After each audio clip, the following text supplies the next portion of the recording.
La siguiente es una producción de la Casa de la Cultura Fabián Miranda del Sindicato de Empleados de Comercio de San Pedro.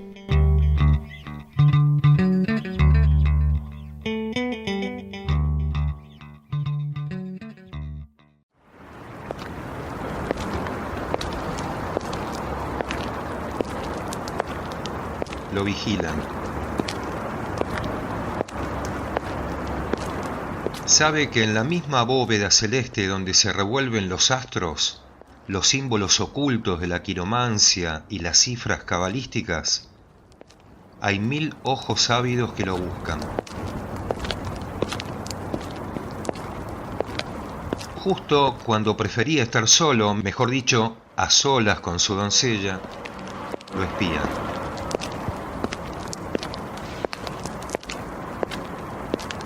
¿Acaso sea el culpable de su propia contrariedad al haberse forjado desde muy joven esa imagen de talla de bronce que lo ubica lejos de la mujer de la cual dice estar enamorado? De todas maneras, en ese año 1930, posee lo que más anhela en la vida, una novia imposible. Porque ilusorio es el amor verdadero, dice, el más puro. Todos los monumentos están en las plazas y lugares públicos, ocupando espacios libres a la luz del día, todos menos Leopoldo Lugones, monumento en vida, poeta nacional que debe andarse por las sombras ocultando en los pliegues de su porte severo y solemne los zarandeos de un amor clandestino. El prócer, como lo considera su hijo Leopoldo, disimula entre sus papeles que guardan inusitados gestos de ternura. Beso todos los días tu retrato y tu rizo. El vacío de mis brazos conserva todavía la suavidad de tu cintura. La discreción ante todo. Para el mundo sigue siendo el marido de Juana González Luján, la hermana de Nicolás, su amigo de juventud, con la que contrajo matrimonio en Córdoba en 1896.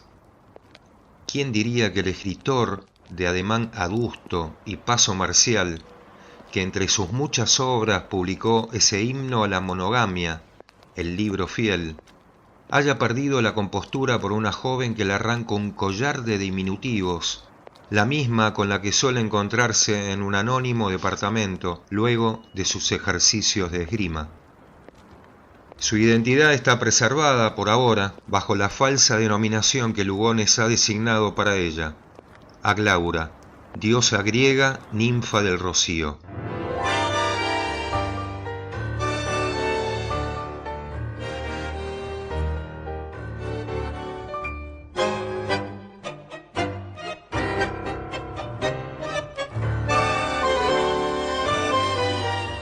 Pero si algo fue devoto el fiel Lugones, fue de las contradicciones. Eso que finalmente le otorga un perfil más terrenal, más humano, no llega a comprenderlo su hijo, y si lo comprende, no lo acepta. Prefiere ese genio sumamente disciplinado, afecto al orden y a la puntualidad. Ese escritor con aire de científico, un paradigma, un hombre único, autor de sí mismo, que se hizo solo y se fue cuando quiso. En el cuadro familiar, el Lugones cincuentón, enamorado de una mujer de 20 años, no tiene espacio. El gendarme no está dispuesto a permitirlo. El oficio del comisario le procura las artes para el seguimiento y la vigilancia. El comisario Polo Lugones persigue al escritor Lugones, lo ronda, revuelve sus papeles, observa cada uno de sus movimientos. Tiene 29 años. El comisario no iba a admitir, ahora que el escritor recibiera así como así la estocada de un perfume y se rindiera sin ofrecer combate, rebajándose hasta clamar: déjame, que como en esas tardes me muera de amor entre tus labios queridos. Le resulta intolerable que llame mi amada inmortal a una colegiala de barrio. Suele contar que nació en 1897, el año en que el sable de San Martín llegó a Buenos Aires donado por Manuelita de Rosas. Su padre había escrito un artículo en el diario Tiempo, doblemente conmovido por lo que significaba el hecho para la patria y porque él mismo era un espadachín consumado que ya había protagonizado algunos duelos. El jefe de policía va tras su presa. No puede armar en su mente el retrato dividido entre el guerrero y el implorante. La imagen que tiene de su padre es la de un ser que impone respeto, un hombre reclamado por los grandes eventos históricos que cree que algunas personas ya nacen líderes. Lo vigila día y noche. El poeta camina hacia su oficina de la biblioteca del maestro en la calle Rodríguez Peña, sin saber que en un extremo de su sombra hay un policía que le pisa los pasos, y ese policía es su propia sangre. Fue en esa misma biblioteca donde conoció un día de junio de 1926 a la joven alumna del Instituto del Profesorado. Ella había llegado buscando su libro Lunario Sentimental y a punto de retirarse, luego de revisar infructuosamente los anaqueles, se topó con el autor de la obra. Lugones la atendió en la sala de biblioteca para niños y creyó que era una muchacha en busca de un autógrafo. Desde el primer momento quedó demudado.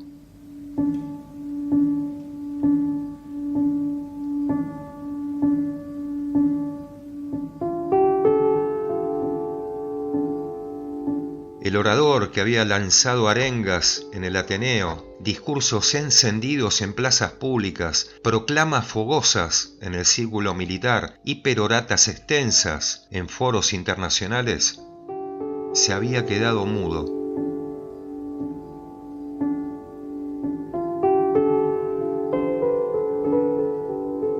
Días después, la citó a su oficina para entregarle un ejemplar del lunario. Sin dejar de mirarla fijamente a los ojos, estampó su firma junto a su dedicatoria: a Glaura, mi dulzura. El cambio era revelador. Dejaba atrás un ramo de días marchitos. 2 años antes, en 1924, había festejado su cumpleaños número 50 en soledad, abandonado prácticamente por amigos e intelectuales cercanos que le reprochaban ese nacionalismo extremo que lo había llevado a abjurar de la democracia y el sufragio universal. Ese mismo año, en Lima, durante la celebración del centenario de Ayacucho, se había desbarrancado con una frase desafortunada: «Ha sonado otra vez, para bien del mundo, la hora de la espada». Incluso la estima y el respeto dispensados por jóvenes escritores que lo veneraban se había evaporado. Pero ya no estaba solo. Se había pasado 50 años con la vista al cielo, como si dialogara con dioses y próceres, y cuando por fin bajó los ojos, vio el rastro de unos pasos pequeños que agitaron su sangre. Por eso está a los pies de su dama. Beso uno por uno lentamente tus dedos. Dame tus pies triunfantes sobre mi agonía.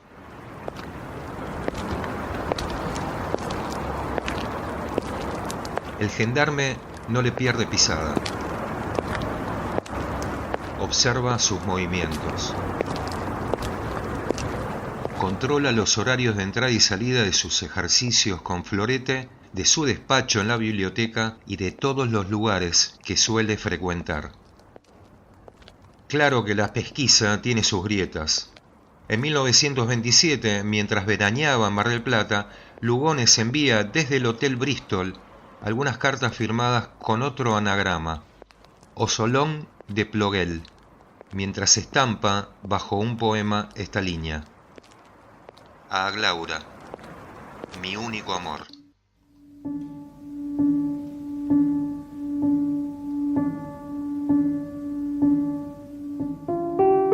El la esquela, el poeta sueña con un tiempo distendido para los dos. Un tiempo en el cual podría contarle de su infancia, cuando su madre, Custodia, le enseñaba las estrofas del himno nacional o de los vuelos sobre París. Hablarle, por ejemplo, de aquel joven impetuoso que llegó a Buenos Aires desde su Córdoba natal con un puñado de borradores que se transformarían en las montañas de oro.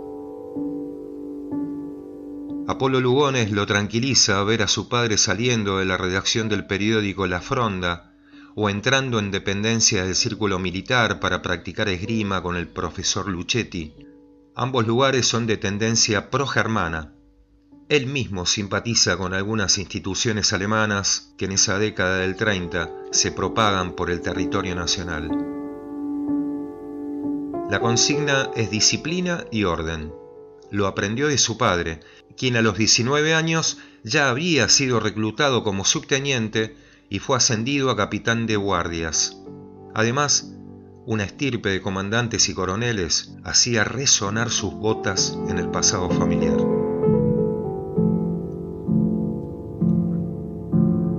El mismo año en que conoce a Glaura, Lugones escribe su única novela, El ángel de la sombra, libro donde traslada su pasión en forma solapada.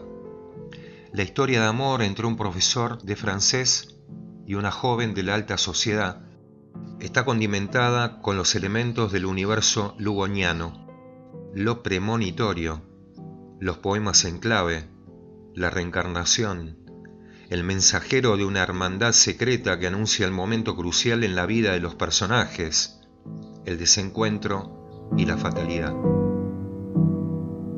No debía ir muy lejos para ubicar una trama amorosa, la estaba viviendo.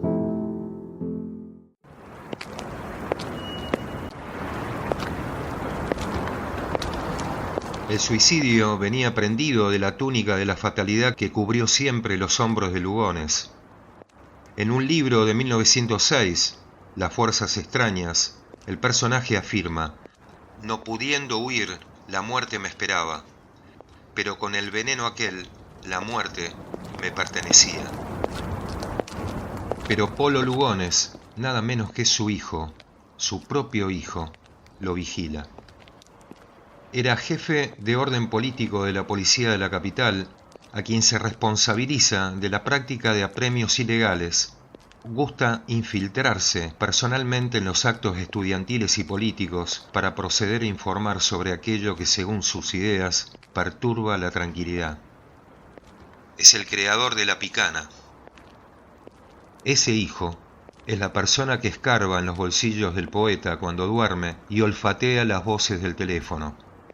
A Glaura se lo advierte: hay que tener cuidado con el teléfono. Él le pide que en caso de llamarlo al trabajo, lo haga de una falsa señora Smith. El poeta siente los ojos de su hijo en la nuca.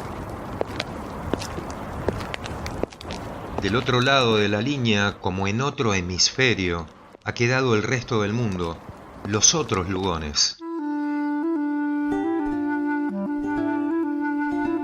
El ácrata, el orientalista, el promotor de huelgas estudiantiles que encabezó una acción directa contra el ferrocarril, el socialista que fundó con José Ingenieros el diario La Montaña, el viajero, el que hablando de solidaridad veía a América como la tierra prometida.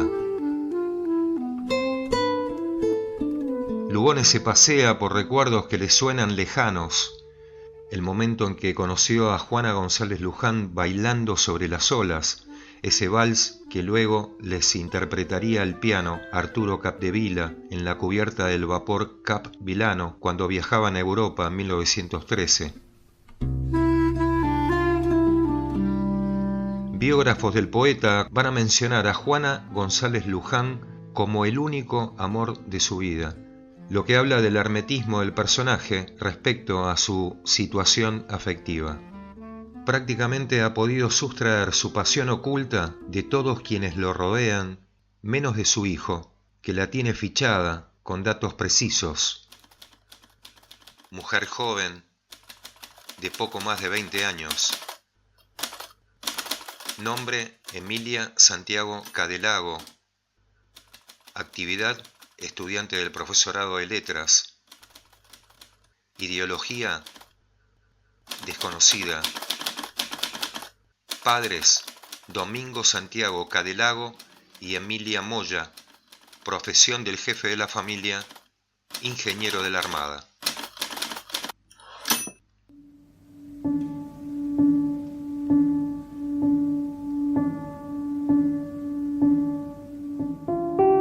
También el poeta había sido retratado. Era una semblanza que el nicaragüense Rubén Darío había escrito en un lejano 1897, un artículo premonitorio en el cual, tildándolo de fanático, comenta que no sigue los modos del poeta galante, ya que su insinuación es elefantina. Lugones va a contestar con un texto como todos los suyos, altisonante, sentencioso. Me ocupo de juntar dinamita cerebral para incendiar todo lo que sea susceptible de tomar fuego. Él mismo estaba incluido en ese todo. En uno de sus poemas de 1928 escribe: el fuego resucita como un jardín las flores. Alguien dijo que un traidor es un fanático disponible. Para algunos, cuando el autor de la Guerra Gaucha adhería a una causa, ya había desertado de otra. Vivió así, descuartizado por los opuestos. Fue socialista y nacionalista, ateo y creyente. Llama a su novia mi ángel y mi fiera.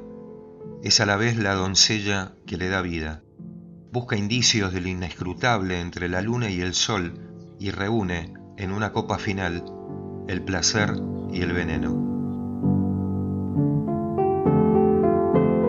Corre 1930, contradictorio y extremista siempre, da conferencias en la Liga Patriótica y escribe la proclama del golpe militar del general José Félix Uriburu contra el presidente Hipólito Yrigoyen.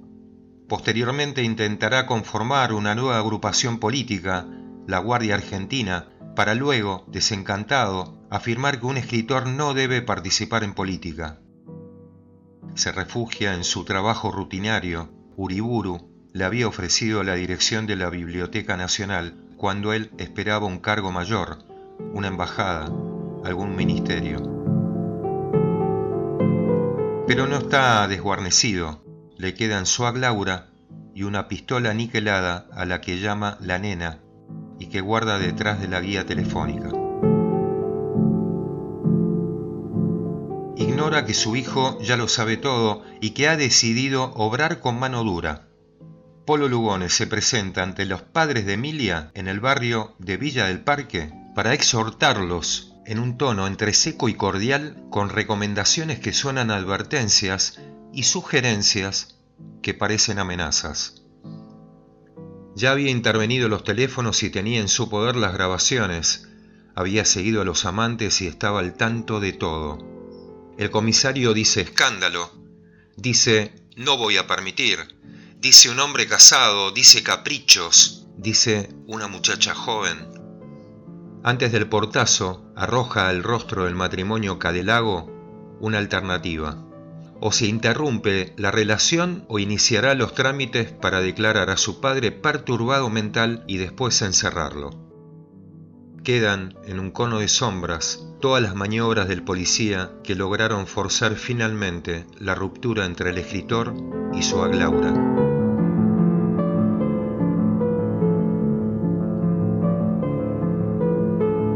El 18 de febrero de 1938 va a trabajar, como siempre, en la biblioteca. Tiene el labio cortado producto de la afeitada.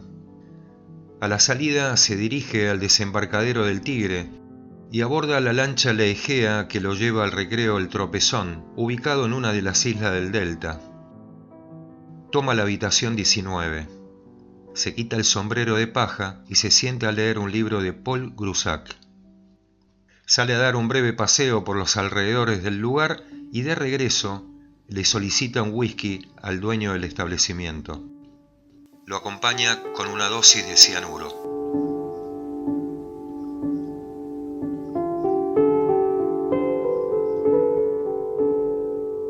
Había quedado encerrado en esa noche que describió alguna vez como un gran cadáver negro. Desde esa oscuridad clamaba por su mujer amada. Me dejo morir. Las sombras de la noche empiezan a rodearme. Si todo en ese día había sido víspera de cataclismo, presentimiento e infortunios, se consumaba el final. En ese mismo instante, Emilia está en Montevideo arreglándose frente a un espejo que se hace añicos misteriosamente. Entonces piensa, hoy cambia el curso de mi vida. El Lugones, que le había suplicado no me dejes solo con mi corazón, colocaba un interrogante en el manojo de cartas ajadas. ¿Y si una noche te llamara con un grito incontenible? Una pregunta que quedaría para siempre sin respuesta.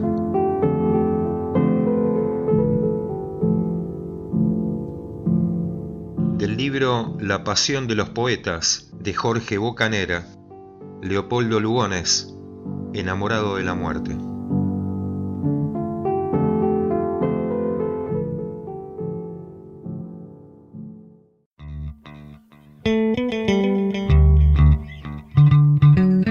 Esta fue una producción de la Casa de la Cultura Fabián Miranda del Sindicato de Empleados de Comercio de San Pedro, un espacio dedicado a fomentar, desarrollar y fortalecer actividades artísticas y recreativas de nuestra ciudad.